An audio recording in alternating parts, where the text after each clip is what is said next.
මේ තියෙන්නේ අද මූවී එකට පාදක වන බ්ලැක් ලේක් කියන විල විශාල වනයකින් වට වෙලා තියෙනා වගේම විලාවට කිසිම මිනිස් වාසයක් නැහැ. ෂෙරිෆ් කියන පොලිස් නිලධාරියා තවත් නිලධාරියෙක් එක්ක බෝට්ටුවක ඉන්නවා. ඉතින් මේ ගමේ නම තමයි මෙයින් වල ආරක්ෂාව බලන්නේ ෂෙරිෆ් මේ හදන්නේ එයාගේ ගෝලෙක් එක්ක එකතු වෙලා විලේ පාතුල පරීක්ෂා කරන්න. ඉතින් නිලධාරියා වතුරේ කිමිදෙනවා. ෂෙරිෆ් බෝට්ටුවට වෙලා කිසියම් දෙයක් කන්න පටන් ගන්නවා. ටික වෙලාවක් ගියත් නිලධාරියා තාමත් විලෙන් උඩට ආවේ නැහැ. විලේ වතුරේ කිසිම ශබ්දයක් නැතුව නිශ්චලව තියෙනවා. ඉතින් අපිට පෙන්නනවා කිමිදුම්කරුට වතුර යට තිබිලා ලොකු සතෙකුගේ නිවසක් හම්බ වෙලා කියලා. නිලධාරියා එක සෝදිසි කරන්න පටන් ගන්නවා. ඉතින් ඔහුට අය උඩට පණ පිටින් යන්න පුළුවන් වෙයිද? කුඩුවේ අයිතිකාරයා කවුද? මේ හැමදේම දැනගන්න 1999 රිලීස් වුණු ලෝකේ සුපිරිම ඇඩ්වෙන්චර් මූවී එකක් වෙන ලේක් ප්ලේස් බලන්න වෙනවා. එහෙනම් ඉතින් ලයික් එකක් දාලා යන් අද මූවී එක බලන්න.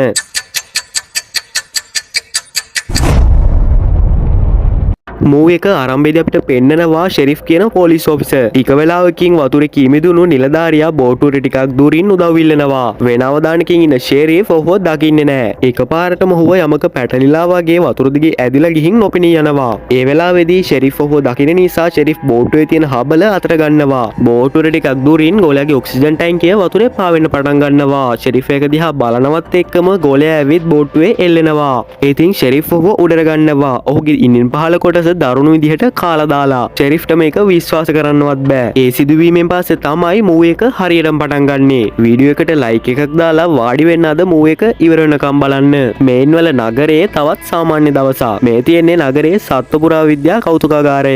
එතකොට මේගල්ගේ නම කෙලි. කෞතුකාගාරයේ සයන්ටිස්ට් කෙනෙක්. නමුත් අය පුංචි දෙයකට උනත් ගොඩක් බය වෙනවා. එතනට එනවා මයිරා කියන රජයේ සයන්ටිස්ට් කෙනෙක්. ඇයි කෙලිට කියනවා බ්ලැක් ලේක් විලේ අභිරහස් විදියට පුද්ගලයෙක් මැරිලා තියෙනවා කියලා. ඒක සතකුගේ ඇටැක් එකක්ද කියලා සැකයි. ඉතින් ඔයා මේක ගැන හොයලා බලුවොත් හොඳයි කියලා මයිරා කියනවා. ඊළඟට පෙන්නන්නේ ජැක් කියන වනජීවී නිලධාරියා. මේ අනතුර ගැන හොයන්න බාර දීලා තියෙන ජැක්ට. ඔහු ෂෙරිෆ්ට කියනවා මේක වලස් ප්‍රහාරයක් වෙන්නත් පුළුවන් කියලා. නමුත් වලස්සු වතුර යටින් ඇවිත් පහර දෙන්නේ නැහැ. එහෙනම් මේක බීවරයෙකුගේ වැඩක් කියලා තමයි ජැක් හිතන්නේ. ජැක් කාලා දාපු බොඩි එක පරීක්ෂා කරනවා. ෂෙරිෆ් කියනවා වතුරෙන් උඩට ආවේ මේ විදිහට කියලා. මේ ඉන්නේ කෙවින් කෞතුකාගාරයේ අයිතිකරු. ඔහු කෙලිට යන්න කියනවා අනතුර කරපු සතා ගැන හොයන්න.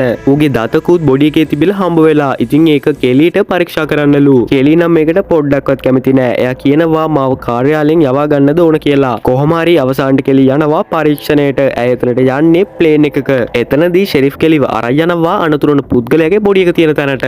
කෙලි එතනදී බොඩි එකේ තිබිලා හමු වුණු දත පරීක්ෂා කරනවා. ෂෙරිෆ් කියනවා මේක බොඩි එකේ තිබිලා හොයාගත්ත කියලා. ඊළඟට ඔහු බලන්න ඕන කියන කෙලියට බොඩි එක පෙන්නනවා. ශරීරයෙන් අඩක් විතරක් තියෙන ඔහු දැකපු කෙලියට වමන යන්නවා. මිනිත්තු 8-10ක් වගේ පහර දුන්න කියලා ෂෙරිෆ් කියනවා. කෙලිට බ්ලැක් ලේක් වලට යන්න ඕන වෙනවා. ඊළඟ දවසේ විලට යන්න අවශ්‍ය බඩු ෂෙරිෆ් එකතු කරගන්න ගමන් කෙලිට ප්‍රදේශය ගැන විස්තර කියනවා. විලාසල ප්‍රදේශයේ කිසිම මිනිසෙක් ජීවත් වෙන්නේ නැහැ. ඒක වයසක ජෝඩුවක් කරන්න කියලා ෂෙරිෆ් කියනවා. නමුත් ඔවුන්වත් කිසිම විශේෂ දෙයක් මේ විලේ කවදාවත් දැකලා නැහැ. මට තාමත් හිතා ගන්න බෑ කෞතුකාගාරයේ කෙනෙක් අපිත් එක්ක එව්වයි කියලා. කෙලි කියනවා මට කෞතුකාගාරයට පිටින් මොනවත් කරන්න බෑ කියලා. මොකද මේ ගමනට කෙලිත් එච්චර කැමැත්තෙන් නෙමෙයි ඇවිත් තියෙන්නේ. එතනදී ෂෙරිෆ් ලොකු ගන් එකකුත් කෙලියට පෙන්නන ගමන් කියනවා ඕනම කෙනෙක් එක පහරකින් ඉවර කරන්න පුළුවන් කියලා. ගමන පිටත් වෙන්න කලින් ජැක් මෙතනට එනවා. මොකද ඔහුත් විලේදී සිදු වුණු මරණය ගැන සොයන්න කැලෑවට පිටත් වෙනවා. ජැක් කෙලිය වෙතනදී අඳුර ගන්නවා. ජැක් අහනවා කෞතුකාගාරයෙන්ද එව්වේ කියලා. මෙහෙ ඉන්න හැමෝටම ඒකද ප්‍රශ්න කියලා කෙලිය අහනවා. සමා වෙන්න ඔයාට අපිත් එක්ක මේ ගමනට එකතු වෙන්න බෑ කියලා ජැක් කියනවා.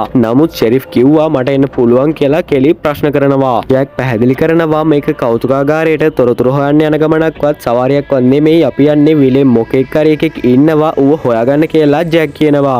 කෙලි දිගින් දිගටම කියනවා මං ඔයාලගේ වැඩවලට ඇඟිලි ගහන්නේ නැතුව ඉන්නම් කියලා. ජැක් කියව අවසානට එක යන්න කැමති වෙනවා. ඉතින් මෙච්චර වෙලා මේ කතාව අහන් හිටපු එතන ෂොප් එකේ හිටපු ගෑනු ළමෙක් විලේ මොකෙක්ද ඉන්නේ කියලා අහනවා. අපි යන්නේ පොඩි අනතුරක් ගැන හොයලා බලන්න. ඔයාලා කලබල වෙන්න ඕන නෑ කියලා ෂෙරිෆ් උත්තර දෙනවා. ඉතින් යාළුවා ඉස්සරහට තමයි මූවී එකේ හොඳම හරිය පටන් ගන්නෙ. සබ්ස්ක්‍රයිබ් කරලා මූවී එක ඉවර වෙනකන් ඔහොමම ඉන්න.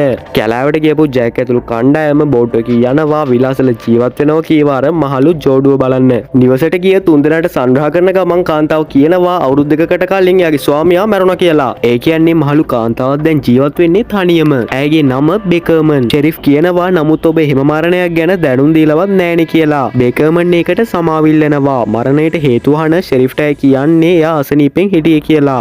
නමුත් ඇය ගැන සැක හිතුණු ජැක් කියනවා මේ විලේදී සතෙක් කෙනෙක්ට පහර දීලා මරලා දැම්මා. ඔයාගේ සැමියාගේ මරණයටත් මේ විල සම්බන්ධද කියලා ජැක් අහනවා. ඉතින් බෙකර්මන් ටිකක් අමුතු කතාවක් කියනවා. ඔහු ගොඩක් අසනීපෙන් හිටියේ කියලා ડોක්ටර් කෙනෙක් ළඟට යන්නත් එයා කැමති උනේ නැහැ කියලා දවසක් මගෙන් එයා මාව මරලා දාන්න කියලා ආයාචනා කරා කියලා බෙකර්මන් කියනවා. ඉතින් බෙකර්මන් ඇයගේ ස්වාමියාව මරලා දාලා. ඒ කතාවෙන් පස්සේ ෂෙරිෆ්ට ඔළුව අත ගහගන්න වැරෙන්න වෙන කරන්න දෙයක් නැහැ. බෙකර්මන්ගේ ගෙදරින් ආයමත් යාලා පිටත් වෙනවා. යන අතරතුරේදී ජැක් කියනවා මේ වෙනකොටත් අපේ නිලධාරීන් කූඩාරම් ටික ගහලා ඇති කියලා. ඒ කතාවෙන් කලබලුන කෙලිය අහනවා අපි කූඩාරම් වලද නතර වෙන්නේ කියලා. අපිට දවස් දෙක තුනක් මෙහි නතර වෙන්න වෙනවා කියලා ෂෙරිෆ් කියනවා. කෙලිය ඒකට එච්චර කැමති නෑ වගේ. ඉතින් කෙලි කියනවා ටොයිලට් තියෙනවද කිසිම සනීප ආරක්ෂාවක්වත් නැතුවද අපි මෙහෙන් නතර වෙන්නේ කියලා. මම හිතන්නේ ඔයාව ආයමත් අරන් ගියොත් හොඳයි කියලා ජැක් කියනවා. ඒත් ඒ වෙලාවේ ෂෙරිෆ් දකින්නවා වතුර කිසියම් දෙයක් පාවෙනවා කියලා. එතනට ලං වෙන හුව එක බෝට්ටුවට ගන්නවා. ලොකු ගෝනෙකුගේ ඔළුවක්. ඒකේ මස් තාම දිය වෙලාවත් නෑ. ඒ කියන්නේ හැමදාම වගේ කැලෑවේ සත්තු පවා විලේ ඉන්න මාරයාට බිලි වෙනවා. ඊළඟට අපිට පෙන්නනවා එයාලට ඉන්න කූඩාරම් ටික සකස් කරනවා. අමතර නිලධාරීන් වගේකුත් ඇවිත් ඉන්නවා. කූඩාරම් ටික මේ වෙනකොටත් සවි කරලා ඉවරයි. කෙලිගේ උදව්වට එක පොලිස් කාන්තාවකුත් ඇවිත් ඉන්නවා. මෙතනවට අවශ්‍ය සියලුම දේ සූදානම් කරලා තියෙන්නේ කියලා ඇයි කියනවා. ඉතින් කෙලි ස්තුති කරනවා. කෙලි හැසිරෙන විදිය බලන් හිටපු ජැක් අහනවා පළමු වතාවටද කැලෑවකට ආවේ කියලා. මම සනීප ආරක්ෂාව ගැන ටිකක් උනන්දු වෙනවා කියලා කෙලි කියනවා. ඉතින් ජැක් අහනවා ඔයා වෙව්වේ දතක් හොයන්න නේද? ඉතින් දැන් මේ විල ළඟ මොනවද කරන්න කියලා. කෙලි ඒකට පිළිතුරු දෙන්න කලින් මෙතනට හෙලිකොප්ටරයක් එනවා. එනම් මේ එන කෙනාව දන්නවා වගේ. ජැක් අහනවා ඒ කවුද කියලා. ඔහු මිත්‍යා කතාව පිළිබඳ විද්‍යාඥයෙක්. කාලයකට කලින් අපේ කෞතුකාගාරයත් එක්ක පරීක්ෂණයක් කළා කියලා කෙලි කියනවා. ඔහුගේ නම වෙන්නේ හෙක්ටර්. හෙලිකොප්ටර් එක ලෑන්ඩ් කරන හෙක්ටර් ගොඩට එනවා. මිනිහා ටිකක් ට්‍රැක් ඩයල් එකක් වගේ. තව හෙක්ටර් කියන්නේ යෝධ කිඹුල්ලෝ ගැනත් උනන්දු වෙන කෙනෙක් කියලා කෙලි කියනවා. නමුත් මේ විලේ කිඹුලෙක් ඉන්නවා කියලා ෂෙරිෆ් නම් විශ්වාස කරන්නේ නැහැ. ඊළඟට ෂෙරිෆ් ඇතුළු කණ්ඩායමට ආචාර කරන හෙක්ටර් මේ ප්‍රදේශයේ සිටියම ගේන්න කියනවා. ඒත් ඒ කතාව ෂෙරිෆ්ට නම් අල්ලන්නේ නැහැ. ඔහු කියනවා මෙහෙට පියාඹලා ඇවිත් අපිට ඕඩර්ස් දෙන්න එනවද කියලා. කතාවේ මැදට පනින ජැක් අහනවා හෙක්ටර් මෙහෙට ආව හේතුව. කිඹුලව අල්ලන්න උදව් වෙන්න කියලා හෙක්ටර් කියනවා. තවමත් කිඹුලෙක් ඉන්නවා කියන එක විශ්වාස නොකරන ෂෙරිෆ් ඒ ගැන වාද කරන්න පටන් ගන්නවා. ඒත් හෙක්ටර් සමග කිඹුල්ලෝ ගැන වාද කරන්න ෂෙරිෆ්ට දැනුමක් නැහැ. ඊළඟට සවස මේ අය ඇවිත් ඉන්නවා විල මැදට පරීක්ෂා කරන්න. ජැක්ගේ බෝට්ටු ඉන්න හෙක්ටර් එයා ගාව තියෙන ගැජට් වගේකින් විලපතුල සර්ච් කරන්න පටන් ගන්නවා. ඔහුට විශ්වාසයි ඒ වැඩේ යෝධ කිඹුලෙක් ඔහුට හොයාගන්න පුළුවන් වෙයි කියලා. ඉතින් අවසානයේට හෙක්ටර් යෝධ කිඹුලෙක් ලැබෙයිද? ඊට වඩා දරුණු සතෙක් මේ විලේ ඉන්නවද කියලා දැනගන්න මූ එක ඉවරනකම් රැඳී ඉන්න.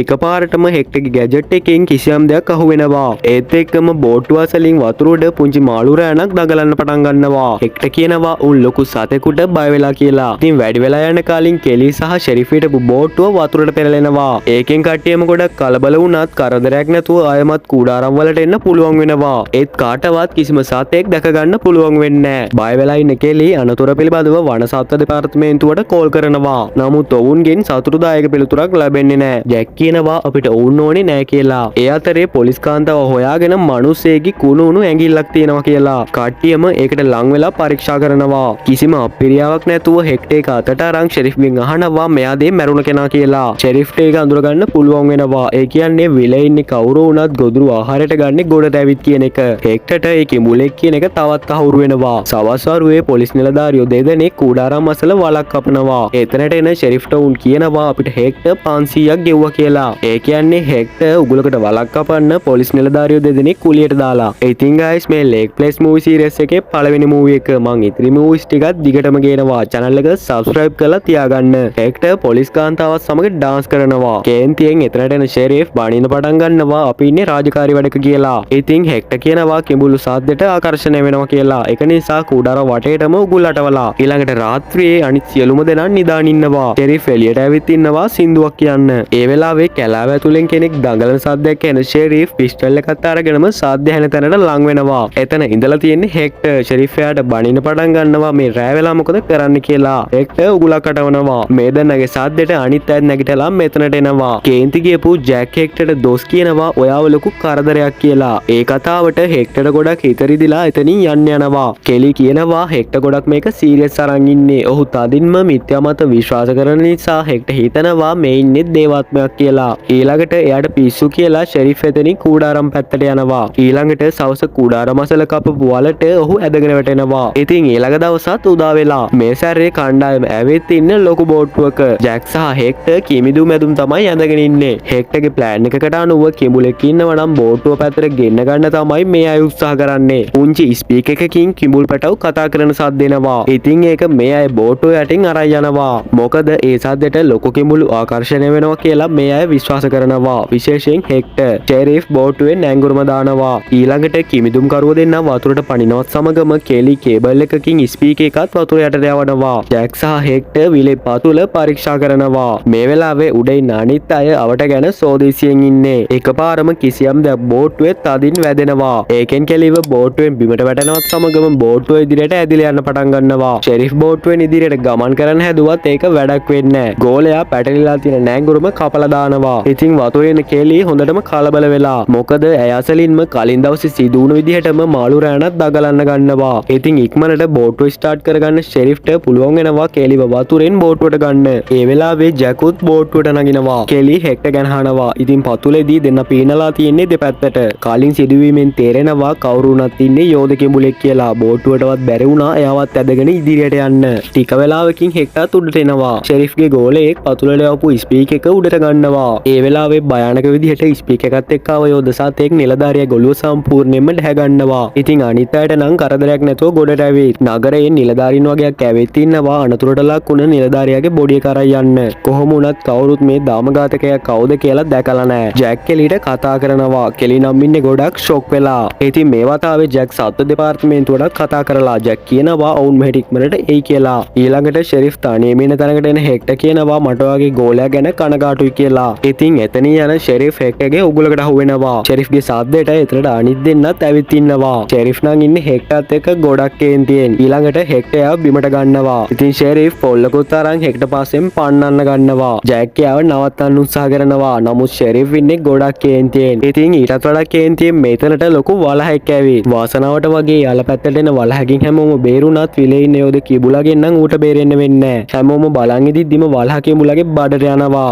ඒ සැරේ නම් හැමෝම සතාව දකින්න විතරක් නෙමේ ෂෙරිෆ් එක් කිඹුලෙක් කියලාත් පිළිගන්නවා. ඊළඟට කුඩාරාම අසල ඉන්න කණ්ඩායම කිඹුලා ගැන විස්තර හොයනවා. කෙලි කියනවා ඌ ආසියානු කිඹුලෙක් කියලා. නමුත් ආසියාවේ ඉඳන් යුරෝපයට කිඹුලෙක්ට මුහුදේ ඉඳන් එන්න බෑ කියලා කෙලි කියනවා. හෙක්ටර් කියනවා කවුරු හරි ගෙනත් දාපු කෙනෙක් කියලා. ෂෙරිෆ් ගෙනන් අදහස ඌව මරලා දාන එක. ඒකට හෙක්ටර් කොහොමවත් කැමති වෙන්නේ නැහැ. ඒ නිසා දෙන්නම රණ්ඩු වෙන්න පටන් ගන්නවා. ජැක් මැදිහත් වෙලා රණ්ඩුව නවත්වනවා. නමුත් හෙක්ටර් කියනවා අතාරින්න මටත් දැන් මේක ඇති වෙලා තියෙන්නේ මට කරාටේ වල දුඹුරු පඩයකුත් තියෙනවා කියලා. ඒත් ෂෙරිෆ් ගහන එකපාරකින් හෙක්ටර් බිමට වැටෙනවා. කොහොම හරි දෙන්නවම සංසුන් කරලා ජැක් යාලව කුඩාරම් වලට යවනවා.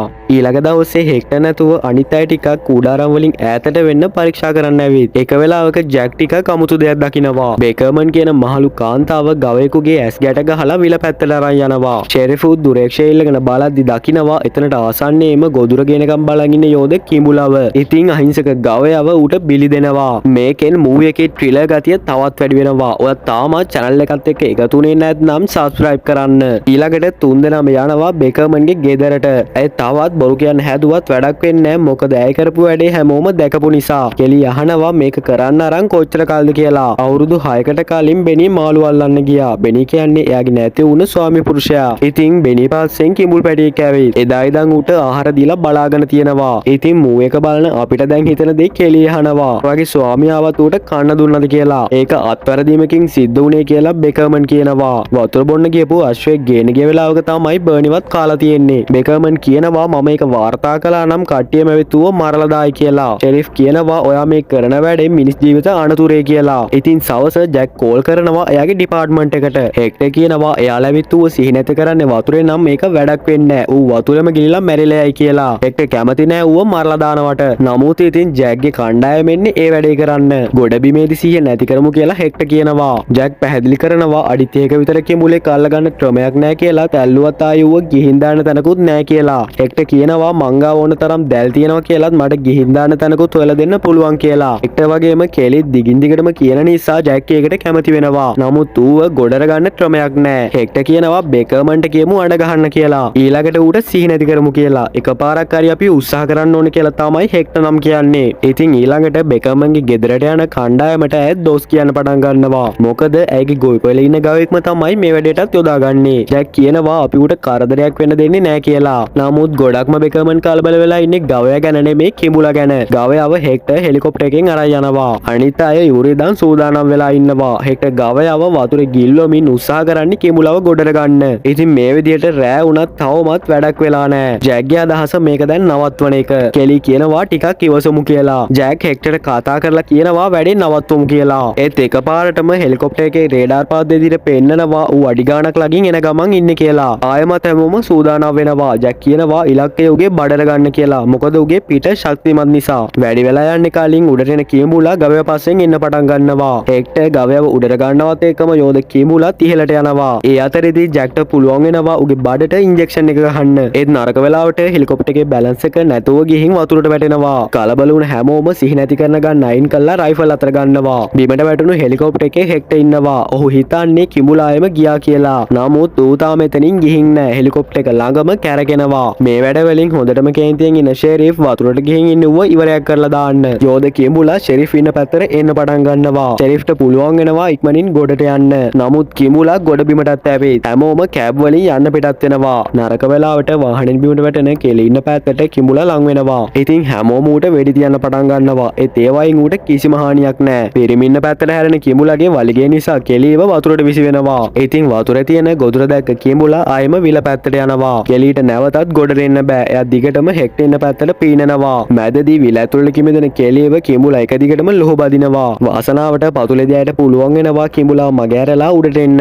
හෙක්ටර් කෙලියව උඩට ගත්තත් දැන් කිඹුලාගේ පුතණක් කවුරුවත් දන්නේ නැහැ. ඒත් එක්කම ඔවුන්ට පිටුපසින් එන කිඹුලා හෙලිකොප්ටර් එකේ හිර වෙනවා. ඒ අතරේදී කෙලි සහ හෙක්ටර් ගොඩට එනවා. කිඹුලා එකෙන් ගැලවෙන්න උත්සාහ කරත් ඌ හොඳටම හිර වෙලා. ඉතින් ෂෙරිෆ් හදන්නේ ඌව ඉවරයක් කරලා දාන්න. හෙක්ටර් ඒකට කැමති වෙන්නේ නැහැ. කොහොම හරි අපි එක කරා හෙලිකොප්ටර් එකේ හරි දැන් ඌ හිර වෙලා ඉවරයි. මෙහෙම සාර්ථකයි කියලා හෙක්ටර් කියනවා. මේ වෙනකොටත් හොඳටම දගලන නිසාම ගොඩට එන කිඹුලාට ටිකෙන් ටික සිහිය නැති වෙනවා. ඒ අතරේදී ජැක් උඩ තවත් ඉන්ජෙක්ෂන් එකක් ගහනවා. හෙක්ටර් ඉන්නේ කිඹුලා ළඟ. ඒත් එකපාරටම වතුරට ඇදලා ගන්න හෙක්ටර් දකිනවා තවත් කිඹුලෙක් ඉන්නවා කියලා. හෙක්ටර් බේරිලා ගොඩ දෙනවත් එක්කම ෂෙරිෆ් ආයෙමත් දෙන්න එක්කෙනෙක් කරනවා. ඊළඟට එතනට ජැක්ගේ ප්‍රධාන නිලධාරීනුත් එනවා. තුවාල වෙලා ඉන්න හෙක්ටර්ව ගිලන් රථයකින් අරන් යන්න හදන්නේ. ඒ ඉතින් හැමෝටම සමුදන ෂෙරිෆ් හෙක්ටර්ත් එක්ක යන්න පිටත් වෙනවා. කෙලි ජැක් එක්ක යන්න පිටත් වෙනවා. ඒ දෙන්නට දෙන්න කැමැත්තෙන් ඉන්න කියලා අපිට පේනවා. ඒ ඉතින් ඔවුන් දෙන්නත් යන්න යනවා. මූවි එකේ අවසානයේ බෙකමන්ගේ ගොවිපල්ලේ තවත් කිඹුල් පැටව ගොඩකට කැම දෙනවා පෙන්නන ගමන් අපේ පළවෙනි මූවි එක මේ විදියට ඉවර වෙනවා.